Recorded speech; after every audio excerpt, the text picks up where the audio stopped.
समन्तु भूतानि पिशाचः सरितुविषम सर्वेषां विरोधिन पूजा कर्म समारोह। जब हम हाथ, अपना माइक ऑफ करो, माइक।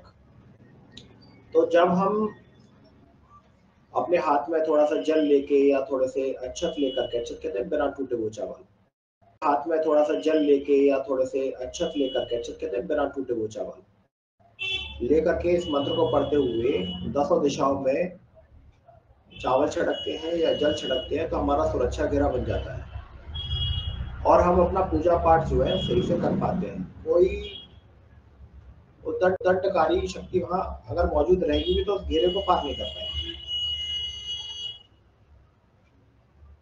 और कभी कभी ऐसा होता है कि हम किसी अनुष्ठान में बैठे हैं जहां हमें सुरक्षा का घेरा थोड़ा सा और मजबूत चाहिए, तो उसके लिए एक मंत्र गुरुजी ने बताया, काल वन्ना गुरु हमारे, सर की सुई लोहे का कड़ा, जिथे बांधू उत्ते खड़ा, सत नाम आदेश गुरु का। इस मंत्र को 7 बार अगर आप उच्चारण करें, हाथ में एक चाकू ले लो, 7 बार उच्चारण करके जब उच्चारण पूरा हो जाए तो चाकू से वहीं पे घेरा बना दो और चाकू को उसके अंदर रख दो, तो काल शक्तियां स्तंभित हो जाती हैं। तो आप अपनी साधना उस वक्त निर्विघ्न रूप से कर पाते हो, मन में विचार भी नहीं आएंगे। लेकिन ये बात रही साधना की। साधना काल में आप काल शक्तियों से बच सकते हो, बाकी टाइम कैसे करोगे बताइए। बाकी टाइम अगर हमको निर्विघ्न होना है, काल शक्तियों से बचे रहना है, तब हमें साधना का ही आश्रय लेना। शक्तियां आती हैं उनको तो बांधा जा सकता है, लेकिन साधना के बाद में भी जो शक्ति आती है उसके लिए हमें अलग से इंतजाम करना पड़ता है। तो निर्विघ्न हमें कौन करेगा जीवन में, बताओ। गणेश। भगवान गणपति, भगवान गणपति। तो गणेश जी की हम देखो, इसमें जितने भी सवाल लिखे हैं ना, ये सब एक दूसरे से जुड़े हुए हैं। अब हमने गुरु मंत्र तो पकड़ लिया, गुरु मंत्र को आप समझो राष्ट्रपति।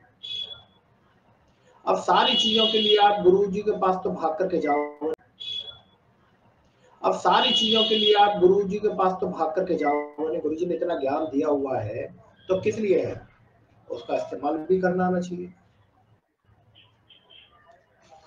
तो अगर हम अपने जीवन में निर्विघ्नता चाहते हैं, कोई विघ्न ना पड़े, क्योंकि मन में अगर जीवन में निर्विघ्नता चाहिए तो भगवान गणपति की साधना को अपनी दैनिक साधना में हमें जरूर शामिल करना चाहिए।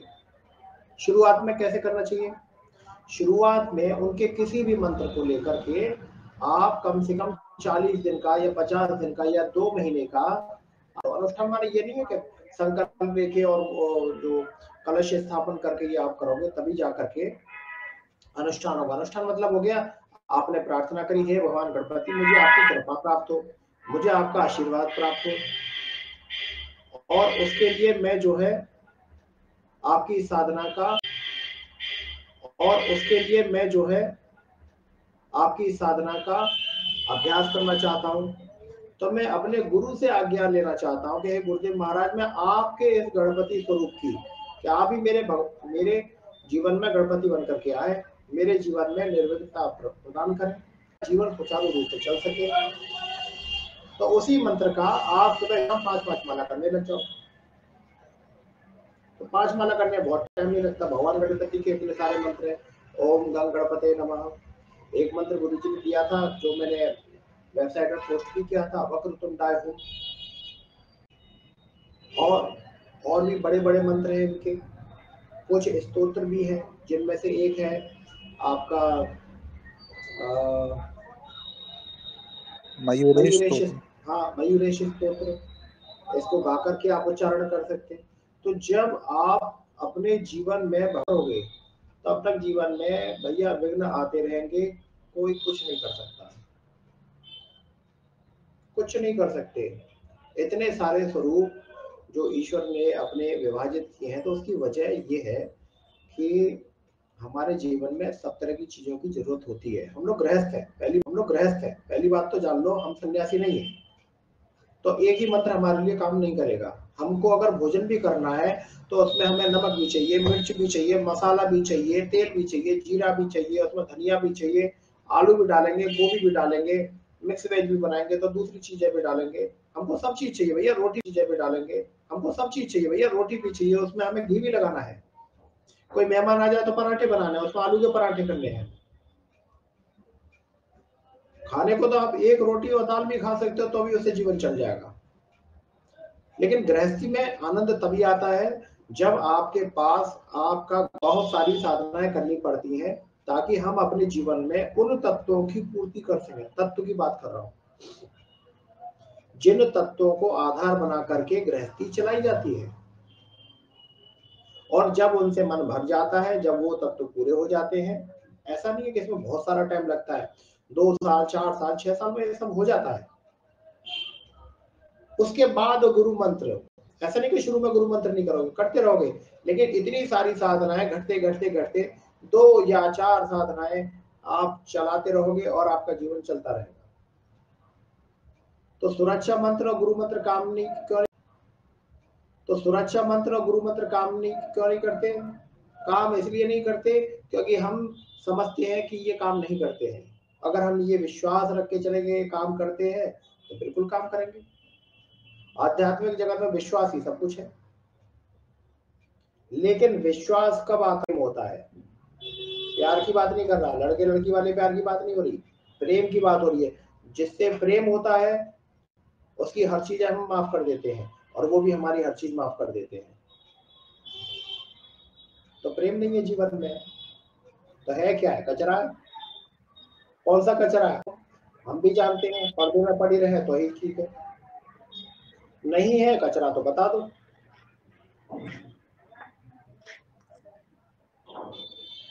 तो हमें शुरुआत में साधना क्षेत्र में जब हम आते हैं, अब देखो इन्होंने लिख रखा है कि बिल्कुल नए साधक गुरु भाई बहन है, तो क्षेत्र में जब हम आते हैं, अब देखो इन्होंने लिख रखा है कि बिल्कुल नए साधक गुरु भाई बहन है तो उनको कौन सी साधना या अनुष्ठान करना चाहिए। आप वेबसाइट को खोल करके पढ़ो तो सही, कितनी सारी साधना उसमें लिखी है। सबसे पहली साधना तो होती है कि हम अपना आसन सिद्ध करें। 3 दिन की साधना है, प्रयोग है, गुरु जी सरल प्रयोग बता रखा है। आसन ही सिद्ध नहीं है तो बैठोगे किस पे? जिस कपड़े को आपने आसन बना रखा है वो इतना शुद्ध कभी था नहीं और ना हो पाएगा, ना मंत्रों से आबद्ध है, ना वो हमारी ऊर्जा को समेट सकता है, और ना ही इतना चैतन्य है हमारी बैटरी डाउन हो उस पर हम बैठे तो तुरंत हमारी बैटरी चार्ज हो जाए। ये वाले भाई मौजूद हैं जिन्होंने ये सवाल किया था, बिल्कुल नए गुरु भाई बहन है उनको कौन सी साधना और अनुष्ठान करना चाहिए? जी जी मौजूद मौजूद। सब करो अपना। आसन सिद्धि का विधान बहुत आसान है, 3 दिन का है, मुश्किल से आधा पौन घंटा लगता है पर डे का। फिर किसी भी नवरात्रि यानी 9 दिन में एक आप माला सिद्ध करो अपनी। माला सिद्ध रहेगी, खर्चा बचेगा। क्यों? माला सिद्ध रहेगी, खर्चा बचेगा। क्यों? हर बार नई माला चाहिए होती है अनुष्ठानों में करने के लिए, या लगातार कोई साधना करनी हो, ये साधना करो वो साधना करो, सब में पैसा लगता है भाई, पैसा। अब गुरुजी ने ये चीज इसलिए नहीं सिखाई है कि आप केवल पढ़ो और उसको छोड़ दो हवा में, है कि आप केवल पढ़ो और उसको छोड़ दो हवा में। तो पहले तो अपने उपकरण हथियार आपके मजबूत होंगे तो आप जाकर के साधना कर सकते हो, क्योंकि जिस माला से हम साधना करते हैं वो तो विसर्जित हो जाती है। पत्रिकाओं में जो साधना आती है ऐसा नहीं है कि वो गलत है। तो हमें जो गुरुजी ने तरीका सिखा रखा है, भाई माला सिद्ध कर लो, एक ही माला से आप सारी साधनाएं करो, और जब आप उस पर मंत्र जप करोगे तो सारी पावर आपकी उसमें भी जाएगी, ट्रांसफर आपके शरीर में भी जाएगी और माला में भी जाएगी। तो अगली बार जब आप उस माला का स्पर्श करोगे, हाथ में लेकर के बैठोगे, आप भी चैतन्य हो जाओगे तुरंत। तो चैतन्यता बढ़ती है। कैसे बढ़ती है? जैसे जब आपको अगर आंच लगानी हो ना कहीं पे ठंडों में, तो एक अकेली लकड़ी जो है आग नहीं लगा सकती।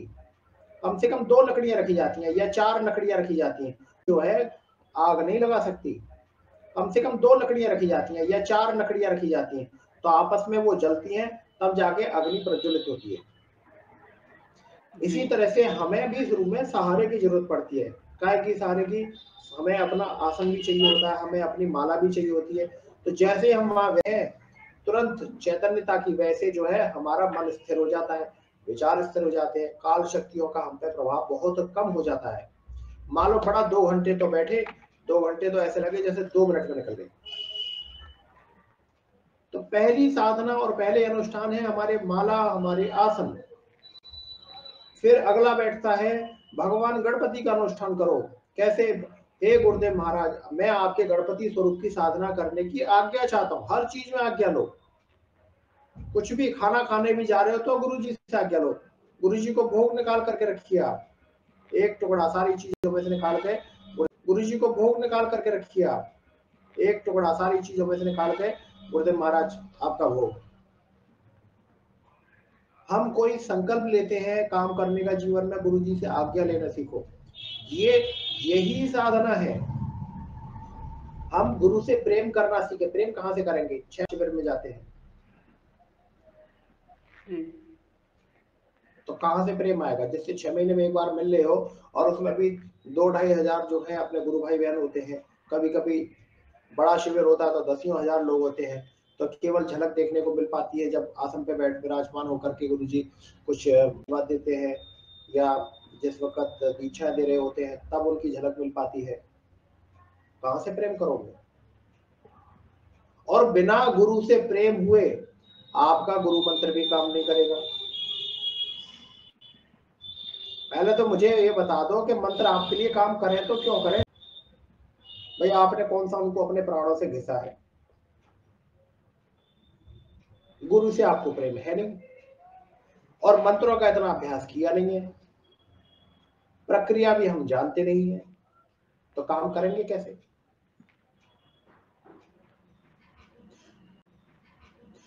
तीसरी बात यह है कि कोई भी चीज काम क्यों नहीं करती? काम इसलिए नहीं करती क्योंकि हम कीमत नहीं चुकाते।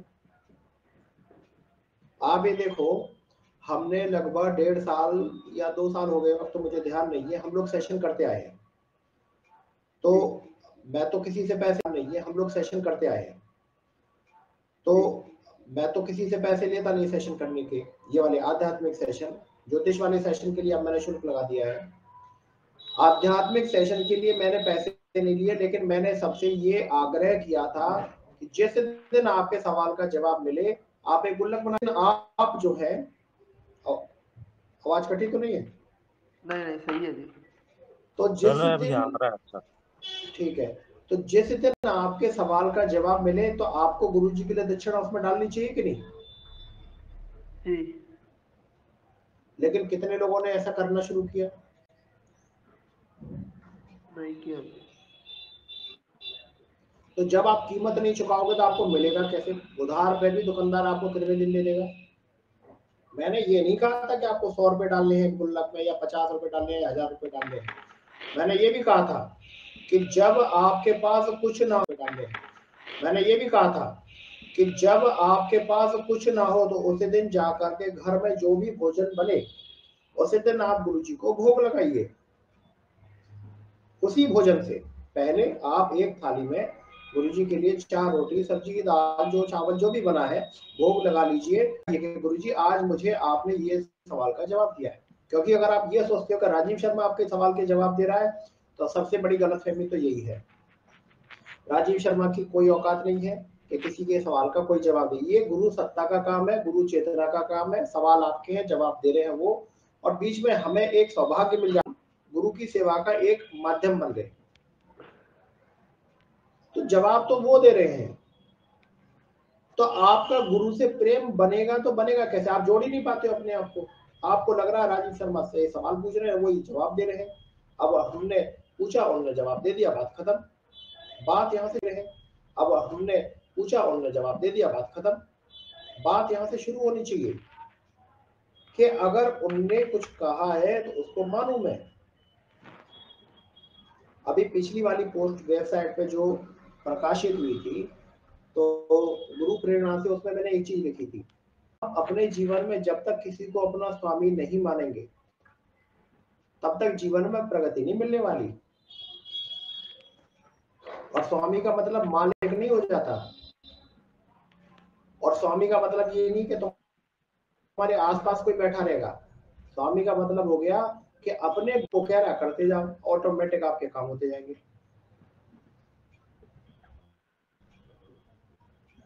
लोग समझ ही नहीं पाते। सबको लगता है कि जब तक कोई बैठ के उंगली पकड़ के ना सिखाए तब तक काम नहीं होगा। उंगली भी पकड़नी पड़ती है कभी कभी, तो उठा के ले जाना पड़ता है। तो पहला काम तो ये करो, अपने गुरु को अपना स्वामी बनाओ। जी।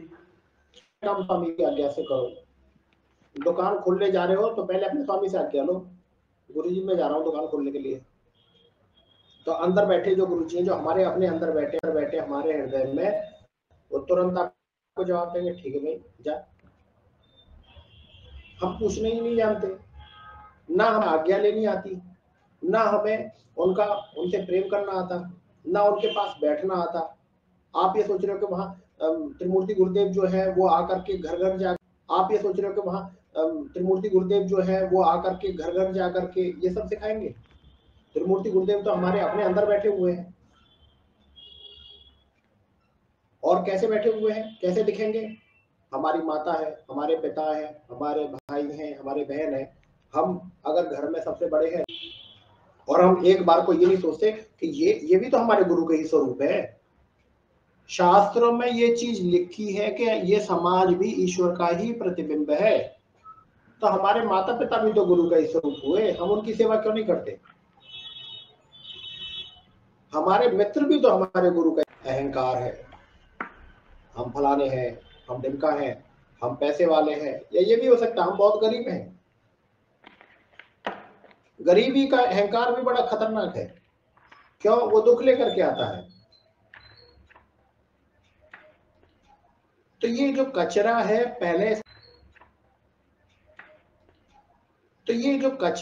पहले इसको साफ करना पड़ता है। आपने पूछा ना कौन सी साधना और कौन सा अनुष्ठान, पहले तो दिमाग सही करना है, हमें अपना चिंतन सही करना है, अपना मनन सही करना है। हम जो सोचते हैं, हम जो काम करते हैं, जो हमारा भाव होता है, जब तक वो हमारा गुरु के प्रति नहीं होगा नहीं मिल सकती। और गुरु के प्रति कैसे है? मान लो शादी हो गई, आपकी पत्नी ने कहा सुनो जी जरा सब्जी ले आओ। अब पत्नी तो पत्नी है, वो हमारी पत्नी है, उसे हमारी बात माननी चाहिए, इसलिए कैसे? तो ये क्या है? अहंकार नहीं है क्या? हमारी पत्नी में हमारे ईश्वर का, हमारे गुरु का स्वरूप मौजूद नहीं है, तो वहां सेवा का भाव होता ही नहीं है। घर में हमने देखा कि यहाँ पे कचरा पड़ा हुआ है तो हम कहते हैं, घर में हमने देखा कि यहाँ पे कचरा पड़ा हुआ है तो हम कहते हैं अरे सुनो जरा यार इसको साफ कर दो। क्या तुम झाड़ू नहीं लगा सकते वहां पे? ये गुरु की सेवा नहीं है क्या? भाव नहीं है। भाव होगा तो बर्तन धोने का काम, आपको पता है कि पत्नी इतने सारे कामों में बिजी पड़ी हुई है, और अगर हम इसके बर्तन धुलवाने में इसकी मदद करते हैं तो ये भी तो गुरु की सेवा है। वो कहेंगे अरे नहीं नहीं मैं कर दूंगी, अरे यार कर लो, तुम दो काम तुम कर रही हो, दो काम हम करवा लेते हैं। उसके लिए तो आप ये कहो कि तुम्हारी मदद कर रहे हैं, और अपने मन में क्या रखना है, हाँ ये तो गुरु जी की सेवा करने का मौका। तो सेवा करने के लिए जाकर के गुरु के चरण नहीं दबाने हैं, गुरु के चरण तो सब जगह है, क्या उसी को करने लग जाओ। पहला ये सेवा का जो भाव होता है ना, यही सबसे पहली साधना है। क्यों? इससे हमारा दिमाग सेंटर पे आता है। आप में मिलेगी कैसे? ये वाले भाई मौजूद है इसमें ग्रुप में? जी जी भाई साहब। भाग्य में लिखी लक्ष्मी मिलती है। भाग्य पढ़ने के लिए हमने अष्टक वर्ग बताया था, उससे सरल और उससे सीधा तरीका कोई नहीं होता कि लक्ष्मी है या नहीं है। जीवन के अलग अलग समय मौजूद होते हैं। किसी समय में हमारे पास बहुत पैसा होता है, किसी समय में हमारे पास पैसा नहीं होता। तो कौन से में रहेगा और कौन से में नहीं रहेगा स्पष्ट हो जाता है। तो ये अष्टक वर्ग में हम लोगों ने बहुत कैलकुलेशन करी थी, बहुत बार कर करके बताया। हम लोगों ने बहुत कैलकुलेशन करी थी, बहुत बार कर करके बताया। तो लक्ष्मी है या नहीं है वहां से देख लो अपना। अब लक्ष्मी है तब तो कोई शिकायत करेगा ही नहीं। क्यों? तब तो लगता है भगवान की कृपा है, गुरु की कृपा है। और जब लक्ष्मी नहीं होती है तब लगता है गुरु जी की कृपा नहीं है। ये सोचना कि जब पैसे नहीं थे तो ईश्वर की कृपा थी, और जब जीवन में दुख आए तब जीवन में ईश्वर की कृपा नहीं थी, ये सोच ही गलत है। क्यों? ईश्वर अपने बच्चों के जीवन में ना कोई सुख देते ना दुख देते। नाम है। तब आप पूछोगे तो जब दुख होंगे तो क्या दुखी ना हो? भाई कह सकते हो जीवन में धन नहीं होगा तो कष्ट आएगा, कष्ट आएगा तो दुखी नहीं होना चाहिए क्या? मैं कहता हूं सबसे बड़ी ईश्वर की कृपा मैं कहता हूं सबसे बड़ी ईश्वर की कृपा वही है, क्योंकि जिसके जीवन में कष्ट नहीं आते उसके जीवन में गियर भी नहीं बदलता। और बिना गियर डाले हुए गाड़ी की स्पीड आगे बढ़ती नहीं है। आज के भौतिक के नियम के हिसाब से गाड़ियों में जैसे गियर की व्यवस्था, तो अगर आप 100 पे गाड़ी चलाना चाहते हो तो गियर भी बदलना पड़ेगा, और गियर में डालने के लिए गाड़ी थोड़ी सी धीमी करनी पड़ती है, थोड़ी देर के लिए एक्सीलरेटर छोड़ना पड़ता है। ऐसे ही जीवन में कष्ट भी आते हैं, और मैं कहता हूं इससे बड़ा वरदान कोई नहीं हो सकता। सुख में धन आपसे हो नहीं पाएगी। सुख के टाइम में जब बहुत आप करोड़ों रुपया आ रहा हो आपके पास में, आपके धंधे खूब चल रहे हो, गाड़ियां खूब हो आपके पास में, घर में नौकर चाकर हो, तो आप उस वक्त साधना कर्म नहीं कर पाओगे। क्यों? सुख इतना है।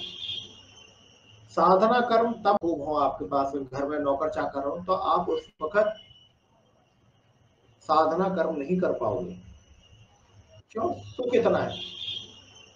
साधना कर्म तब हो सकता है जब जीवन में दुख आता है, यानी ये जो भाव है ये तब आता है जब जीवन में अभाव होता है।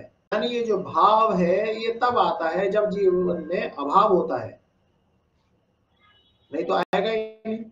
आप क्यों साधना करोगे? क्यों ईश्वर को याद करोगे? आज आप पूछ रहे हो लक्ष्मी मिलती है कि नहीं मिलती है। जब लक्ष्मी मिल गई होती है तो आपका ये सवाल आता मेरे सामने, 4 में से 3 ही सवाल रहते हैं। की बड़ी महत्वपूर्ण है, और जो करोड़पति अरबपति उनसे पूछो लक्ष्मी जी महत्वपूर्ण है और तुम लक्ष्मी साधना करो, वो कहेगा तुम ही साधना करो। हम तो बिना साधना की लक्ष्मी वाले हैं।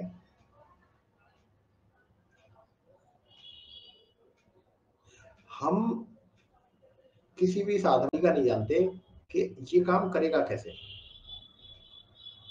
और पिछली वाली जो पोस्ट प्रकाशित हुई थी उसमें मैंने एक चीज लिखी थी, कई बार मैं बता भी चुका हूं, फिर से बता रहा हूं। जब तक गुरु का स्पर्श नहीं मिलता है, जब तक आपके स्वामी का आपको स्पर्श मिला, जब तक उनके चरण दबा करके आप उनको छू नहीं लेंगे, आपके जीवन में चेतना ऊपर उठेगी नहीं। और चेतना जब तक ऊपर उठती नहीं है तब तक ये नहीं समझ में आता कि ये साधना काम करेगी कैसे। अभी मैं बता भी रहा हूं पर मुझे नहीं पता करेगी कैसे। अभी मैं बता भी रहा हूं पर मुझे नहीं पता कितने लोग इस चीज को समझ पाएंगे। जीवन में दुख है, मान लिया बहुत दुखी हो, घर वाले टे टे टे टे करते रहते हैं, आस पड़ोसी ताने मारते रहते हैं, ना भी मारते हो तो 1 सेकंड के लिए आप इस तरह, जिनके जीवन में कष्ट होगा वो तो जानते ही हैं ये वाली चीज। और हमारे मन में बड़ा दुख है, 50 तरह के विचार आते हैं, सुबह से लेकर शाम तक अलग अलग तरह की स्थितियां बनती है।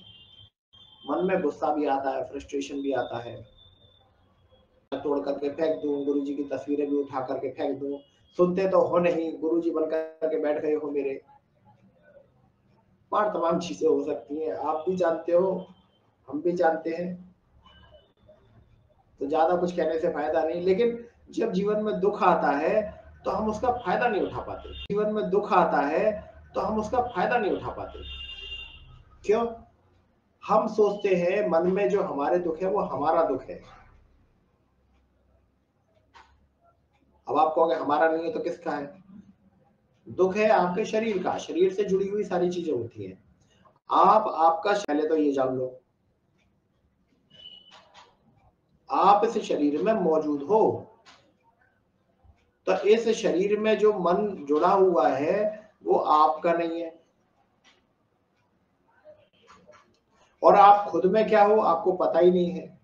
तो आपने अपने शरीर को, तो आप वैसे ही काम करते हो जैसे आपके शरीर से जुड़ी हुई जो प्रारब्ध है ना, प्रारब्ध हमारे शरीर से जुड़ा हुआ है, लेकिन आप आपके प्रारब्ध से नहीं जुड़े हो, आप एक स्वतंत्र सत्ता हो।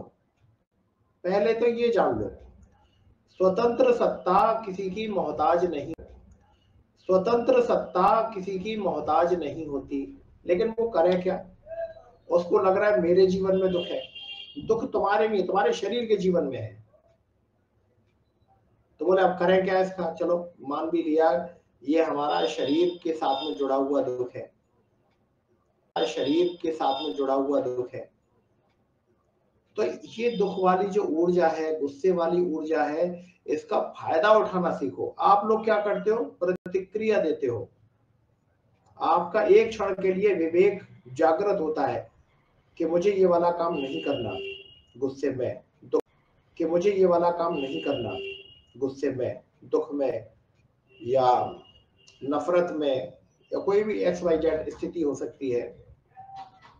विवेक देता है, क्यों, हमारे अंदर जो गुरु बैठे हुए हैं वो विवेक हमें प्रदान करते हैं सिर्फ एक क्षण के लिए, और 24 घंटे और सारे क्षण मिला करके बचे हुए जितने भी हैं उन सब का अविवेक है, गुस्सा है, क्रोध है, तामझाम जितना भी है आपके दिमाग में, तो कौन सा भारी पड़ता है,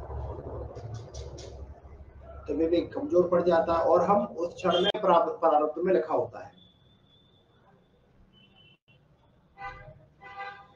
अब आप पूछो इसमें अब हम क्या करें। सबसे पहला सवाल का जवाब ही यही है कि कुछ करना नहीं है, कुछ कर दिया वही काम गड़बड़ हो जाएगा, तो क्या करेंगे, चुपचाप बैठे रहो। कोई गाली देगा वही काम गड़बड़ हो जाएगा, तो क्या करेंगे, चुपचाप बैठे रहो। कोई गाली देगा तब भी चुपचाप बैठो, हाँ बिल्कुल चुपचाप बैठे रहो। कोई गाली देगा तब भी चुपचाप बैठे रहो। तो जी गुस्सा तो आएगा, हाँ तो आएगा ना, बिल्कुल आएगा। घर वाले तुमको जो है उल्टी सीधी बात सुनाएंगे, बिल्कुल आएगा गुस्सा। तो क्या, तो करना क्या है फिर, जब भी साधना करने के लिए आप बैठो तब उस गुस्से की दिशा जो ऊर्जा होगी, उस वक्त मन में अपार ऊर्जा होती है, इतनी ऊर्जा होती है मैं कहता हूं कोई रॉकेट भी फेल हो जाए। ये जो अपार ऊर्जा है इसकी दिशा गुरुजी है। यानी जितना चीखना है, चिल्लाना है, रोना है, धोना है, गाना है, बजाना है, कुछ भी करना है गुरु से कहो, लेकिन कहने में शब्दों का इस्तेमाल नहीं करना है, भाषा करना है। भाषा कौन सी होगी, आंसुओं की,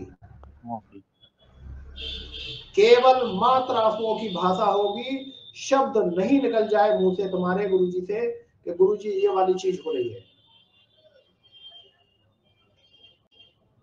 और दिशा अंदर की तरफ रहेगी, दुनिया की तरफ, संसार की तरफ दिशा नहीं होगी। तब उस ऊर्जा पे आप सवार हो करके गुरुजी तक अपनी बात पहुंचा सकते हो। जब आप कहते हैं गुरु मंत्र काम क्यों नहीं करता, मैं कहता हूं एक बार विचार कर लेने से काम हो जाता है। मैंने अपने जीवन में, इसलिए कि गुरुजी ने ये तरीका अंदर बैठ के सिखाया है।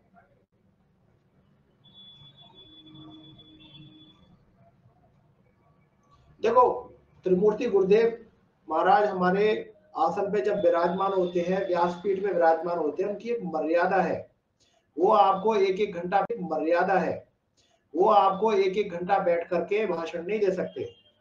ये नहीं समझा सकते कि तुम ये हो, तुम वो करो, तुम ये करो, ऐसा करो। ये सब काम हम लोगों का है। जो लोग इस चीज को समझ जाते हैं उनको ये जिम्मेदारी लेनी चाहिए। आज आप लोग सीख रहे हो, सीख रहे हो, तो जब आपको समय मिले और जब आपके जीवन में ऐसा मौका मिले आपको, तब आपको अपने छोटे गुरु भाइयों का, बहनों का हाथ पकड़ करके उनको उठाने की कोशिश करनी चाहिए। क्यों मिलता उसी को है जो देने की ख्वाहिश रखता है। तो सीख लो इस काम को, हम दूसरे को क्या सिखाएंगे जब हम खुद ही नहीं जानते। तो जिस वक्त आपके मन में जो दिशा हो जाएगी उस ऊर्जा की अंदर की तरफ, तब आप संसार से शिकायत नहीं करोगे और गुरु से भी शिकायत नहीं करोगे। सम्मान पे असर आता है, अहंकार पे नहीं। अहंकार पे अगर असर पड़ेगा ना तो क्रोध आता है, जीवन में बहुत क्रोध आता है। और जब आत्म सम्मान प्रभावित होता है तो आंखों से आंसू आते हैं। तो दोनों में फर्क भी करना तभी आ पाता है। तो जब हमें क्रोध आ रहा होता है और दिशा अंदर की तरफ होती है, तब यही क्रोध हमारा जो है आत्मसम्मान में बदल जाता है। ये ऊर्जा के अलग अलग रूप है।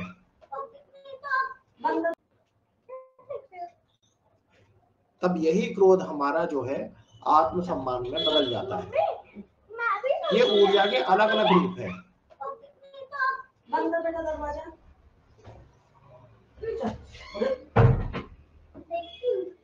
तो दिशा करिए अंदर, तो दिशा करिए अंदर, शिकायत करिए बंद। और संसार से तो बिल्कुल शिकायत नहीं करनी है। संसार से शिकायत नहीं करनी है, कोई चाहे डंडा मार के चली जाए सर पे। शिकायत किससे करनी है? गुरु जी से। कैसे करनी है? गुरु मंत्र जप करते हुए। 10 माला 10 माला उससे कोई फर्क नहीं पड़ता, क्योंकि काउंटिंग नहीं करनी चाहिए। और इस ऊर्जा का वास्तविक इस्तेमाल तभी हो सकता है जब हम इसके ऊपर बैठे हों। और ऊपर कब बैठते हैं? जब हम शिकायत नहीं करते, जब हम कोई डिमांड नहीं करते हैं, तभी इसके ऊपर बैठ सकते हैं। जब हम कोई डिमांड नहीं करते हैं तभी इसके ऊपर बैठ सकते हैं। जैसे ही कोई डिमांड आपने अपने मन में रख ली, कोई शिकायत अपने मन में रख ली, कोई दूसरी चीज अपने मन में रख ली, तो उसके वजह से आप इस ऊर्जा के नीचे आ जाओगे, काम गड़बड़ हो जाएगा। तो हमें इसके ऊपर विराजना है। ऊपर कब आ सकते हैं किसी भी चीज के? जब कोई वजन ना हो हमारे अंदर, अपनी इच्छाओं का भी कोई वजन ना हो। किसी भी चीज को दिमाग में रखना ही नहीं है। कुछ कहना है, रोते जाओ, गुरुजी से कहते जाओ। क्या कहना है बस वो जाने और आप जानो। लक्ष्मी नहीं मिल रही, आप जानो गुरुजी। क्यों? देने वाले वही हैं। आप सोचोगे आप लक्ष्मी साधना करोगे और लक्ष्मी जी चली आएंगी? क्यों चली आए? और कहाँ लिखा है कि आज आप साधना करोगे तो साधना का फल आज ही मिलना है आपको? हो सकता है 200 साल बाद मिले। कर्म का फल है, कर्म जगत है, बाद मिले। कर्म का फल है, कर्म जगत है। कर्म का फल मिलेगा, कब मिलेगा कोई नहीं जानता। भगवान राम के पिता महाराज दशरथ को जब ये श्राप दिया था श्रवण के माता पिता ने, श्राप दिया था श्रवण के माता पिता ने, तो ये कहा था कि जैसे कि हम अपने संतान के वियोग में तड़फ तड़फ के मर रहे हैं, आप भी मरोगे। संतान तो उनके थी नहीं। अब ये श्राप फलीभूत करने के लिए संतान भी होना जरूरी है। पूर्व जन्म के मनु महाराज हैं, तो संतान ईश्वर के समकक्ष नहीं, ईश्वर ही स्वयं आएंगे संतान बन करके। पहले भी तो आ सकते थे, लेकिन हर चीज का समय रहता है।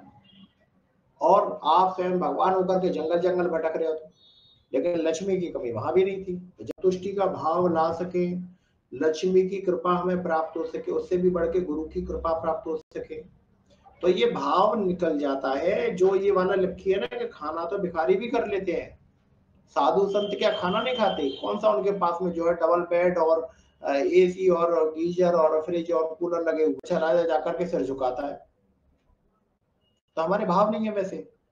हम सोचते हैं कि जैसा हम खाना खा रहे हैं तो भिखारी खाता है। उसमें संतुष्टि का भाव है ही नहीं कि जो ईश्वर ने दिया है वो आज की तारीख के लिए पर्याप्त है।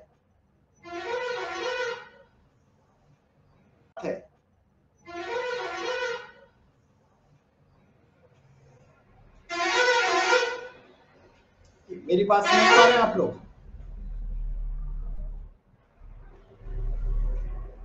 कॉल चालू है कि कट गई? चालू है भैया, चालू है। चालू है। अरे आप लोग शांत हो जाते तो फिर मुझे ही कंफ्यूजन हो जाता कि कॉल चालू भी है कि नहीं। नहीं सुन रहे हैं। पूर्व जन्म दोष को कैसे समाप्त करें? ध्यान कौन कहता है कि आप समाप्त कर सकते हो? ये कर्म जगत है, यहाँ फल भोगना पड़ता है। यहाँ पर किसी भी कर्म का भोग नहीं काट सकते आप। ये कर्म जगत का नॉर्मल नियम है। हम सब लोग जन्म लेते हैं, अपने अपने कर्मों के हिसाब से हम लोगों को एक खास प्रारब्ध मिलता है। बहुत सारे गिफ्ट के साथ हम लोग पैदा होते हैं। किसी में लिखने की क्षमता होती है, किसी में पढ़ने की, किसी में गाने की, लिखने की क्षमता होती है, किसी में पढ़ने की, किसी में गाने की क्षमता होती है। कोई राजा के यहाँ पैदा होता है, कोई गरीब के यहाँ पैदा होता है, किसी के पास में 2 वक्त की रोटी नहीं होती, कोई युद्ध क्षेत्र में पैदा होता है कि नहीं? तो दोष नहीं होता, इसको दोष नहीं कहना चाहिए। पता नहीं लोग कहां से शुरू कर दिए हैं। पत्रिकाओं में भी देखा है पूर्व जन्म के दोष कहां से है। राजा के यहाँ पैदा हुए तब तो इसको दोष नहीं बोला आपने, क्यों? उसमें तो मजे हैं, रोज रसगुल्ले और हलवा पूरी खाने को मिलती है तो उसे दोष नहीं बोलता कोई। और गरीब के यहाँ पैदा हो गए तो आपने कहा जी तो दोष है। काय को दोष है जी? ब्रह्मा जी ने जो रचना की है उसमें सीधी बात है भाई, तुम ये काम करोगे तो उसका ये फल मिलेगा। हम अपने कर्मों पे विचार नहीं करते हैं तो बताओ, कर देते हैं, जिसमें फायदा होता है उसी को कर देते हैं। विचार करके करते हैं तो आपको ऐसे ज्ञान देने वाले भी बहुत मिल जाएंगे। अजी राम का नाम लो, झूठ नहीं बोले तो दुकानदारी नहीं चलेगी। उनका तो फलसफा ही है कि झूठ नहीं बोलेंगे तो दुकानदारी नहीं चलेगी। तो इसका जब कर्म का फल आपको मिलेगा जिस भी जन्म में मिले, तब आप कहोगे हमने ऐसा क्या काम किया था जिससे जो है हमें ये जीवन देखने को मिल रहा है। अभी आप देख रहे हो गजापट्टी में और यूक्रेन में जो युद्ध हो रहा है, सैकड़ों हजारों लाखों लोग मर रहे हैं, विस्थापित हो रहे हैं। दोनों को तकलीफ है या नहीं? और जिनको तकलीफ भी हो रही है, जो एक दूसरे को मार रहे हैं, तो क्या नए कर्म की सृष्टि नहीं हो रही? तो बोले उनपे तो दूसरा, उनपे क्या जो है उपाय है? कोई उपाय नहीं है, बिल्कुल नहीं हो सकता। क्यों? उनमें में कोई गुरु भी नहीं है। आप इतने सौभाग्यशाली हो कि आज आप प्रारब्ध से हटने की, प्रारब्ध को बदलने की, नए कर्मों के बारे में या पूर्व जन्म के कर्मों को हटाने के बारे में सोच सकते हो। ये सुविधा सिर्फ इसी देश में है, और ये सौभाग्य भी इसी देश में मिलता है, बाकी कहीं नहीं मिलेगा आपको। बाकी तो माया, वो वाला आरती जब गाते हैं, माया जी बहे सब सारे, किस तरह से है सत्यम? नहीं याद है, सत्यम नहीं याद है। माया जी बहे सब सारे, गुरु नाम जहाज बिठाकर पल भर में तारे, इस तरह से है जब गुरु जी की आरती करते हैं तो। माया मोह नदी जल, माया मोह नदी जल जीव बहे सारे, नाम जहाज बिठाकर गुरु पल में तारे। अब जब गुरु हो तो तारने वाला हो, वहां तारने वाला कौन है? वहां तो गोली चलाने वाले हैं सारे। जमीन के पीछे 3 ही कारण होते हैं किसी भी लड़ाई के, जर जोरी है और कुछ है ही नहीं। वो कहते हैं ये मेरा है, ये कहते हैं ये मेरा है, वो कहते हैं हम तुम्हें आने नहीं देंगे, वो कहते हैं हम आएंगे। इसी के पीछे माया मोह क्या है? यही तो मोह है कि हम यहाँ से हटेंगे नहीं, हर जाके किसी और देश में बस जाओ ना, हम यही रहेंगे। कैसे रहेंगे? 1 किलोमीटर एरिया में 1 लाख लोग बसे हुए हैं। अब तो खैर सब विस्थापित हो गए। तो अब ये बताओ, ये क्या है? जन्म दोष, पूर्व जन्म के दोष कहो या प्रारब्ध कहो, इसको वो लोग कैसे समाप्त करेंगे? है उनके पास कोई तरीका? उसको भोगना ही उनको पड़ेगा, यही उनकी नियति है। चाहे जान गवा करके, चाहे हाथ पैर गवा करके, चाहे भूखे प्यासे रह करके, अपने अपने प्रियजनों को, अपनी संतानों को अपने सामने बम बम में उड़ते हुए उनको देखना पड़ेगा। तो हम जिस देश में बैठे हुए हैं, हम आज तो कैसे समाप्त करेंगे? हम तो नहीं कर सकते, गुरु चाहे तो कर सकते हैं। कैसे करें? पल भर में कर सकते हैं। पल भर कितना समय होता मालूम है? 1 सेकंड का 21,21,600वां हिस्सा एक पल होता है। अब लगा लो, इतने समय में गुरु आपके सारे दोषों को भस्म कर सकते हैं। और ये कही हुई बात नहीं है, पढ़ी हुई बात नहीं है, आंखों से देखी हुई बात है। बहुत से लोग मुझसे हर बार नई तरह के लोग मिलते हैं, कहते हैं मैं तो नहीं मानता। हर बार नई तरह के लोग मिलते हैं, कहते हैं मैं तो नहीं मानता ये सब चीजें। ना मान भाई, एक टाइम था मैं भी नहीं मानता था। जब देखा अपनी आंखों से, तब गुरुजी कहते थे अरे अपना तो एक ही माला में काम हो जाता है। मैं कहता एक माला में कहाँ से हो जाएगा, यहाँ पे जो है 50-50, 100-100 माला करते हैं तब भी। अब मैं कहता हूँ ये वाली चीज एक ही माला में हो जाता है। अब सामने वाले को समझ में ना आती। अब हो सकता है गुरु कृपा से आप लोग भी समझ जाओ इस चीज को। लेकिन जीवन में अगर दुख आया है तो इसको महान कृपा समझिए। सुख है तो कृपा है, दुख है। और गियर डालने का एक ही तरीका है, दिशा अंदर कर दो। दिशा अंदर होते ही बाहर वालों से शिकायत खत्म हो जाती है। क्यों? बाहर वाला तो सही कर रहा है, वो थोड़ी ना गलत कर रहा है। वो क्या कर रहा है? वो तो आपके प्रारब्ध के हिसाब से कर रहा है। और ये प्रारब्ध खर्च करोगे, दिशा अंदर कर दो, हो गया। तब यहाँ ये वाली बात, अब जो आखिरी सवाल है ना कि गुरु मंत्र के कितने अनुष्ठान करने चाहिए, चेतना मंत्र और गायत्री मंत्र के कितने अनुष्ठान करने चाहिए, ये तो वैसे ही सवाल हो गया। हमें कितना खाना चाहिए अपने जीवन में? अरे भाई रोज खाना पड़ेगा।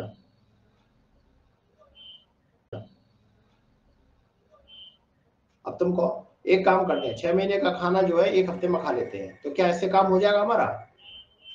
पता ना भाई, किसी का हो या ना, हमारा तो नहीं हो सकता। हमें तो रोज चाहिए, भले ही हम 4 रोटी खाएंगे।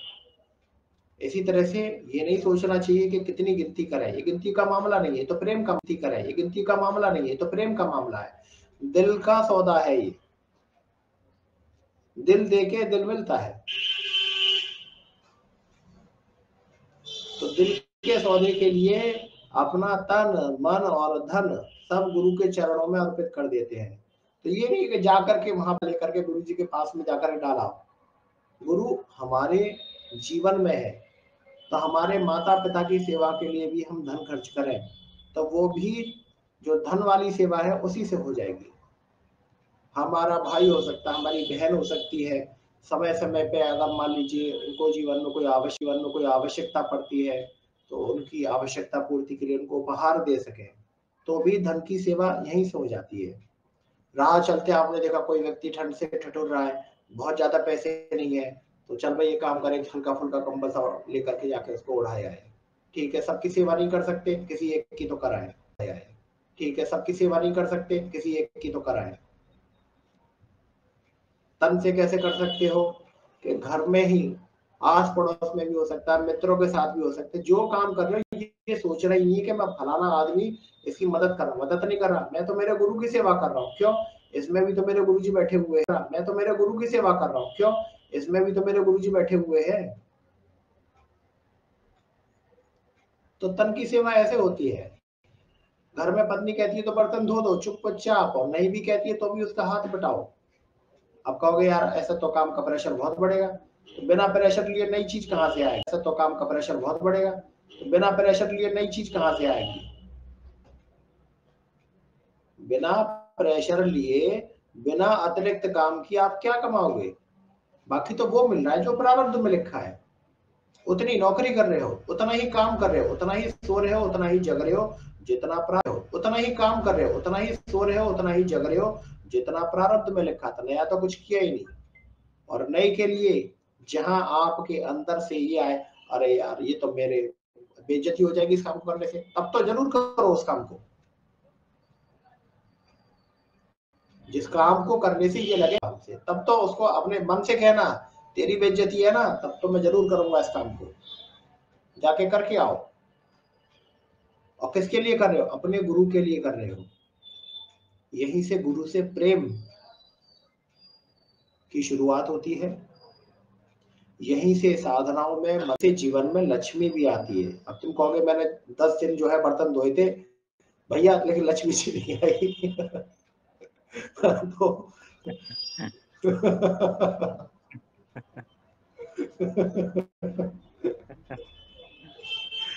तो भाई वहां पे तो मेरे पास कोई जवाब नहीं। ये तो भाई जीवन साधने की बात है। साधना जो है क्या है, साध रहे हैं, पता नहीं किस क्षण गुरु जी कृपा कर दें, किस क्षण गुरु जी, उनको तो क्या एक बटन भी नहीं दबाना पड़ता, पलक झपकाने में जितना समय लगता है उतने में आपके जीवन के प्रारब्ध को बदल सकते हैं। इतनी क्षमतावान गुरु के आप शिष्य हैं।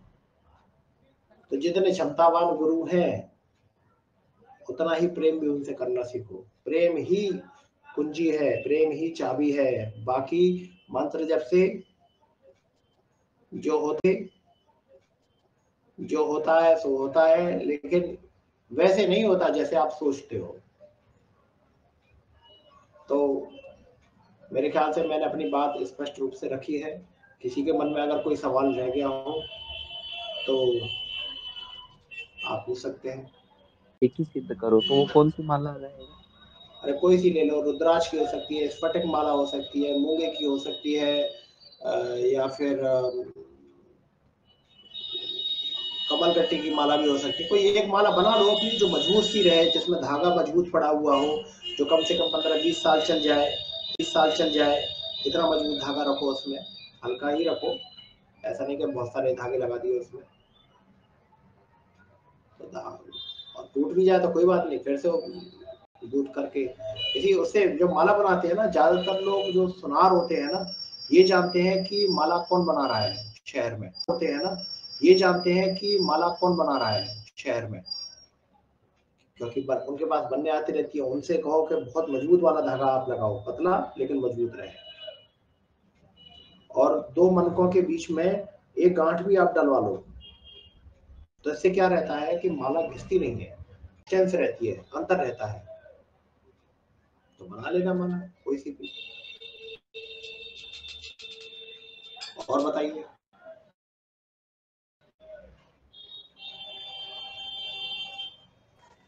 और इसमें माला दाहिने हाथ से करे तब बाएं हाथ में कौन सी मुद्रा रखी? कोई मुद्रा ना रखी भाई आज तक। गुरु जी की तो नहीं पता हमें कोई ऐसी मुद्रा बनाई हो। मुद्रा 2-4 सीख लीजिए, इतनी सारी मुद्राएं ग्रुपों में पोस्ट होती रहती है।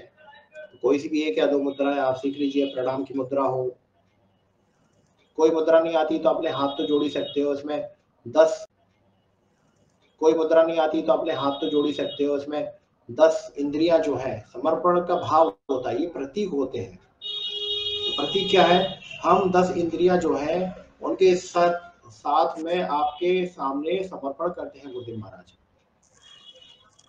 भाई 5 ज्ञानेंद्रिय इंद्रिय हो गई, तो 10 इंद्रियों के साथ में गुरु जी सब आपके सामने हम प्रणिपात है। बस ये मुद्रा है, और क्या मुद्रा करेंगे? तो तांत्रिक तो बनना नहीं है, बनना हो तो 2-4 सीख लेना। बाकी मूल है प्रेम।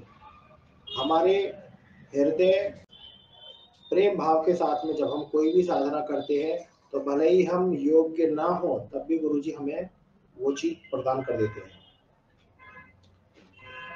तो मूल है प्रेम। बाकी कचरा साफ करने पे अपना ध्यान रखना चाहिए। कचरा साफ करते जाओ, प्रेम आता जाएगा। और कचरा साफ करो। और कोई और सवाल है तो बताइए, अदरवाइज हम लोग सेशन को क्लोज कर सकते हैं। भैया भैरव जी का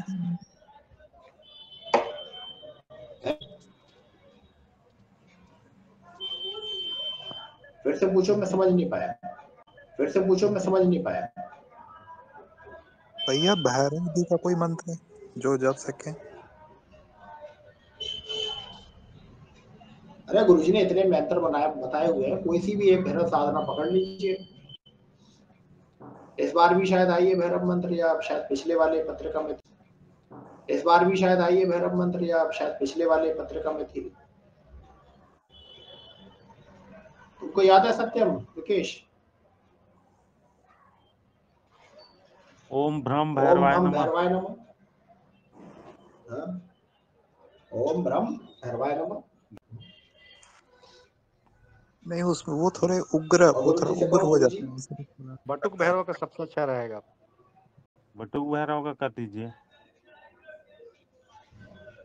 हाँ, वो आपद उद्धारणाय वाला जो मंत्र है, ओम बटुक भैरवाय आपद ओम उद्धारणाय ओम रीम शीघ्रम उद्धारणाय ओम रीम शीघ्रम, कुछ ऐसे, हाँ, ऐसे कुछ करके है। ओम तो रीम बटुक भैरव वाला कर लो। बटुक। जो भी करना चाहो, इतने सारे पत्रिकाओं में इतने सारे मंत्र दे रखे हैं, जो आपको मन करे। गुरु जी से बस ये प्रार्थना करो कि जो आपको मन करे, गुरु जी से बस ये प्रार्थना करो कि मैं आपके श्री भैरव स्वरूप की साधना करने की आज्ञा चाहता हूँ। आज्ञा लो पहले। और कौन सा स्वरूप? गुरुदेव महाराज का भैरव स्वरूप। क्यों? भैरव तो आपको जानते नहीं ना, भैरव ने आपको कभी दीक्षा दी, लेकिन गुरु ही समस्त स्वरूपों में विराजमान है। तो जैसे ही आपने जुड़ा के हे गुरुदेव महाराज, मैं आपके भैरव स्वरूप की साधना करना चाहता हूँ, गुरु ही भैरव बन करके आपके जीवन में आ जाएंगे, आपको भय से जो है मुक्ति प्रदान करेंगे।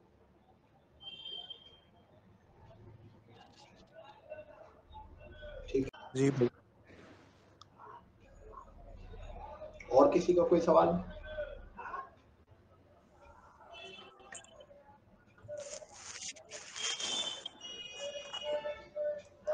चलो तो फिर सेशन को क्लोज करते हैं। जी भैया। हाँ भैया वक्र, तो फिर सेशन को क्लोज करते हैं। जी भैया। हाँ भैया वक्रतुंड वाले मंत्र में ओम लगेगा? ओम लगा लो। हाँ। ओम वक्रतुंडाय ओम। देखो, ओम तो किसी भी मंत्र में लग सकता है। वैसे कई सारे मंत्र होते हैं, मैं बिना ओम के भी सिखाया, जैसे नवाड़ मंत्र ऐं ह्रीं क्लीं चामुंडाय विच्चे, और उसी मंत्र को ओम से भी बताया उन्होंने, ओम ऐं ह्रीं क्लीं चामुंडाय विच्चे। ऐसे वक्रतुंडाय ओम वक्रतुंडाय ओम लगा लीजिए। ठीक है, हम लोग ग्रुप सुरक्षा मंत्र आप इस पे डाल दीजिएगा व्हाट्सएप, किसी पे टेलीग्राम पे। मैं डाल दूंगा। सुरक्षा मंत्र दोनों ही मैं लिख दूंगा, वैसे किताब में लिखा हुआ है, और मैं लिख करके भी यहाँ पे दे दूंगा आपको। माला और आसन ठीक है, को सिद्ध कैसे करें वो भी लिख दीजिएगा। चलिए, जय सतगुरुदेव महाराज, जय गुरुदेव।